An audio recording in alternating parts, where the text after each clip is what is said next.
ओम शांति। पहले चाय की बनी हुई तो आपने देखा होगा कुछ रेत की बाल्टियां लटकी रहती हैं, कुछ गैस के सिलेंडर लगे रहते हैं कि अगर कोई ऐसी नौबत आ जाए तो उसको बिल्डिंग को कैसे बचाया जाए, कैसे सुरक्षा की जाए। बैंक खोलते हैं लोग, बाहर एक गनमैन, एक वर्दी में एक आदमी नियुक्त करते हैं ताकि कोई आदमी लूटने के लिए आ जाए, थोड़ा उसको पहले से मालूम रहे कि यहाँ भी एक गन वाला आदमी खड़ा है।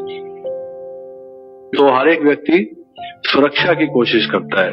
घरों के दरवाजे बने हुए हैं ताकि चोर ना घुस आए, कोई जानवर ना घुस आए। सुरक्षा का साथ साथ ख्याल किया जाता है। उसकी ही वजह से सावधानियों को इस्तेमाल करना पड़ता है। सावधानियां जो हैं वो उसकी सुरक्षा के लिए होती है ताकि वो आगे बढ़े चीज। ऐसा ना हो कि मेहनत करके हम उसको संजोएं, इकट्ठा करें और वो लुढ़क जाए, कोई उसको लूट ले जाए, उसका जल्दी से कोई नुकसान ना हो जाए।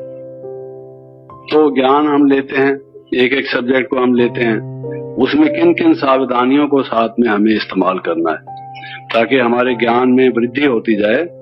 और ऐसा ना हो कि एक तरफ से हम ज्ञान लें, जैसे कोई चीज हमारे पास बर्तन हो, गाय का दूध कोई ले रहा है, दूध को दोहने वाला, और नीचे से बाल्टी में सुराख है, एक तरफ से दूध लेता जा रहा है, दूसरी तरफ से बहता जा रहा है, तो वो तो समझदार व्यक्ति का काम नहीं है। तो हम भी जो पुरुषार्थ करें उसमें हमें ये ध्यान देने की जरूरत है ताकि साथ साथ उसमें हमारी कमाई में कोई हानि ना होती जाए। उसी को सामने रख के मैं आज के जो ये कुछ थोड़े से बोल हैं कनेक्टेड उसी से हैं। तो ज्ञान की जहां तक बात है, कुछ बातें जो मैं बताऊंगा वो प्रतिदिन करने की और कुछ बातों का ध्यान रखने की। अब सबसे पहली बात यह है कि कई दफा हमारी सेंटर्स पर लाइफ बहुत बिजी हो जाती है, विशेष सेवा का मौका आ जाता है।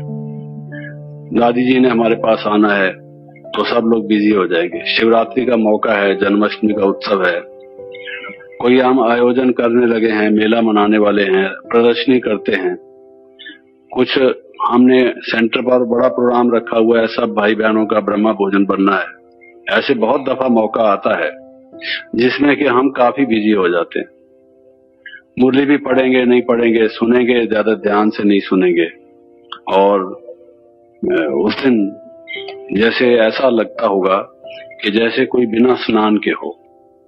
आप कितना भी कोई ठंडे इलाके में भी हो, जो ब्राह्मण हैं उनको ये अनुभव है कि जब तक स्नान नहीं करते हम, ऐसा लगता है कि हम तैयार नहीं हैं, कुछ अशुद्धि जैसी है, अखड़ता है।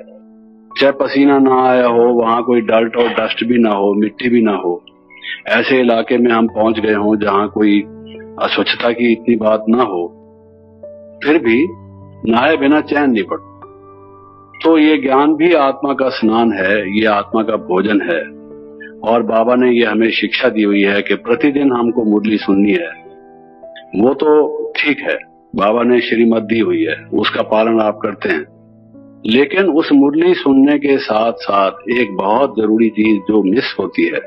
मुरली फिर भी बहुत सारे सुनते हैं, चाहे ध्यान देकर सुने चाहे ध्यान ना देकर सुने, पॉइंट्स अपनी डायरी में नोट करें या ना नोट करें, लेकिन स्वाध्याय नहीं करते, खुद बैठ के उसका अध्ययन नहीं करते। मुरली आपने सुन ली या पढ़ ली, उसके बाद जब आप अलग अपने साथ बैठ के उसको खोल के स्वयं नहीं पढ़ेंगे, स्वयं अध्ययन नहीं करेंगे, स्वाध्याय मैं कह रहा हूं, तो तब तक आपकी बुद्धि में पूरी तरह से वो बात बैठेगी नहीं।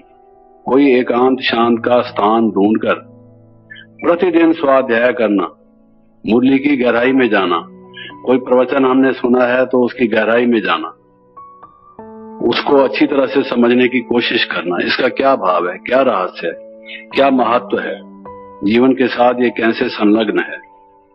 जब तक हम उसको वो नहीं लेंगे तो ज्ञान का रस नहीं हमें आएगा, ज्ञान के मोती हमें नहीं मिलेंगे, ऊपरी ऊपरी ज्ञान होगा। जब हम किसी को सुनाएंगे न उसको लगेगा, न हमारे ज्ञान में वो ज्ञान जो है हमारे जीवन में वो कोई सुगंधी का रूप धारण करेगा, हमें कोई शक्ति प्रदान करेगा। वो तो जैसे एक तोता रटन हो गया या श्रवण मात्र हो गया, वो काफी नहीं है। तो कितना भी आप व्यस्त हो, 10 मिनट 20 मिनट, आधा घंटा, पौना घंटा, घंटा, मैं समझता हूं कि कम से कम घंटा।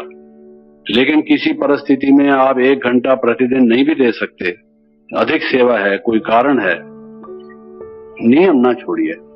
10 मिनट 15 मिनट अलग से बैठ के जो सुना है इसका क्या भाव था, बाबा क्या कहना चाह रहे थे, हमें कैसे बनना चाहिए, इसकी गहराई क्या है, ये बात कितनी हमारे लिए जरूरी है, थोड़ा सा बैठ के उसका मनन कीजिए, चिंतन कीजिए, उसमें गोता लगाइए, उसकी गहराई में जाइए। ये जब तक नहीं करेंगे तो ज्ञान का ना तो अपनी लाइफ में एब्जॉर्प्शन होगा, यानी जैसे कोई खाना खा ले लेकिन उसको पचे नहीं।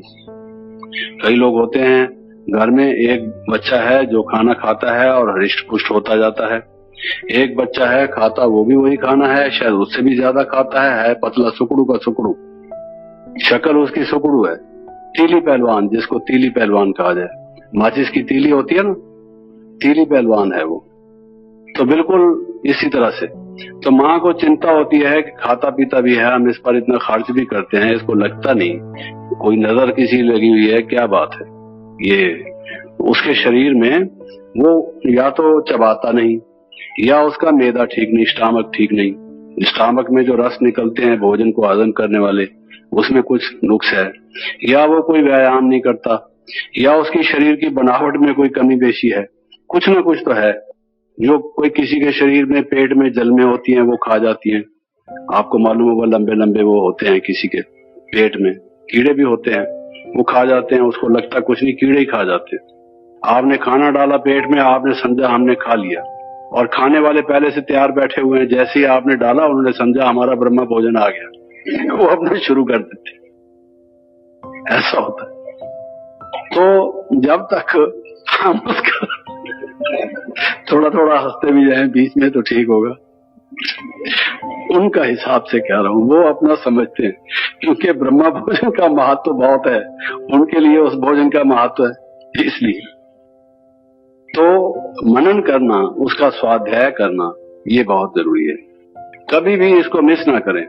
1 दफा 2 दफा 3 दफा अगर आपने मिस कर दिया तो मिस तो वैसे ही पहले ही आप हैं, कुमारी माना मिस, और दूसरा फिर ये मिस करेंगे तो मिस ही बने रहेंगे, हैं?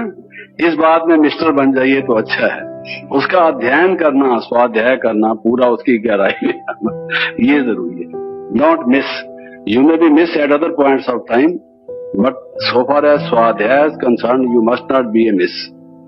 और वैसे आगे पीछे मिस बेशक बने रहो, स्वाध्याय के मामले में मिस मत बनना। समझ गए हमारी बात को कि नहीं? ये बात ख्याल रखना। दूसरी बात यह है, कई दफा कईयों को और चीजें पढ़ने में रुचि होती है, जो सांसारिक विद्या हैं उनके पढ़ने में रुचि होती है। अखबार पढ़ेंगे, जनरल नॉलेज की बुक्स पढ़ेंगे, कोई आध्यात्मिक विवेकानंद की किताब, स्वामी दयानंद की किताब, कोई श्रीमद् भागवत, कोई पुराण, कोई उपनिषद, कोई ऐसे पढ़ने की इच्छा होगी तो इनकी जरूरत है। इंफॉर्मेशन अलग चीज है, लेकिन सिद्धांत की दृष्टि से, आइडियोलॉजी के पॉइंट ऑफ व्यू से, ज्ञान की दृष्टि से अगर आप बाहर की कोई चीजें देखते हैं तो ये सोच समझ के देखिए कि इतनी हिम्मत है, ऐसे वीर हो। बाबा हमारी जो सोने की बुद्धि बना रहे हैं उसको आप कायम रख सकोगे, या धीरे धीरे वो आपको जंग लगा देंगे। बाहर वाला जो है ज्ञान, आपके बाबा के प्राप्त किए हुए ज्ञान को डाइल्यूट कर देंगे, जैसे मिक्स उसमें हो जाएगा। तो हम कईयों का देखते हैं, जब कोई बात सुनाते हैं, अधिक कथा कहानी सुनाएंगे, थोड़ा सा बाबा का ज्ञान सुनाएंगे। बाबा का जो स्वयं सर्वशक्तिमान परमात्मा का जो शक्तिशाली ज्ञान है, उसका जो इफेक्ट है, हमने क्या उसके महत्व को अभी तक नहीं समझा। बाबा की भाषा ही अलग प्रकार की है, बहुत अव्यक्त है और इतनी प्रभावशाली है, अगर देखा जाए तो उसका तो कोई मुकाबला ही नहीं।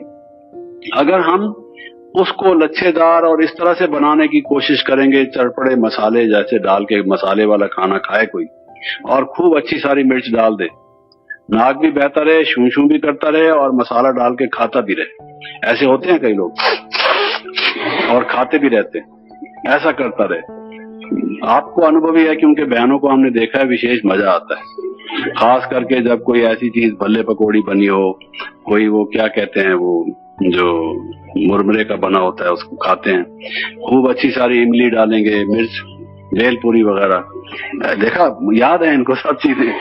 हम तो खाते नहीं, हमको भूल जाता है, लेकिन इनको है। कल रात को खाई थी, काफी सारा मसाला था। इमली तो होगी, इमली के बिना कैसे होगा, नहीं खाई तो आप पास हो गए, और सबने पता नहीं क्या किया होगा, मालूम नहीं। खैर, कहने का भाव यह है कि उस तरह का अगर हम कोशिश करेंगे तो बाबा के ज्ञान में मिक्सचर हम करते जाएंगे, अपनी भी शक्ति हमारी कम होगी, और जो हम शिव शक्ति हैं, बाबा का ठेठ ज्ञान हम सुनाएं, वो इन्फॉर्मेशन हमें थोड़ी सी हो, उसमें मैं कहता हूं मना नहीं है, लेकिन अपनी कैपेसिटी को, अपनी तौफीक को, अपनी समर्थ को देख लो। अगर उधर खिंचाव हो रहा है, रुचि हो रही है, पढ़ने का बार बार मन कर रहा है और उससे अपने को असर हो रहा है, please stop then and there, उसको रोक दो। और जो भी आप पढ़ते हो वो बिना ज्ञान से कनेक्टेड फालतू चीजों को, तो मैं ये समझता हूं कि हमें अपनी अवस्था बनाने के लिए जितना टाइम चाहिए, उस टाइम में से अगर आप ये टाइम लगाते जाओगे उसमें, तो हानि ही होगी। 21 जन्म का जो पद हमको प्राप्त, पूरा वर्षा प्राप्त करना है, वो हम कर नहीं पाएंगे। ज्ञान के रत्नों को लेने की बजाय फिर कंकर पत्थर हम इकट्ठे करना शुरू कर देंगे। इसलिए कईयों को कॉपी करने की ये कोशिश मत करो। आपकी पवित्रता, आपकी निर्मलता, आपकी दिव्यता, आपकी रूहानियत और बाबा के जो बोल आप बोलते हैं, वो आपकी परम शक्ति है, वो आपका ओज है। वो लोगों पर जब जाएगा, बिजली की तरह से उनको करंट लगेगा, और उससे जो आपकी सेवा होगी वो किसी और चीज से सेवा नहीं होगी। ये बाहर की चीजें थोड़ा टाइम भले लगेंगी कि भाई ये इनको बोलने की कला आती है, लेकिन जब वो देखेंगे कि ठोस चीज जो सॉलिड हमें चाहिए वो ये है जो बाबा ने दी।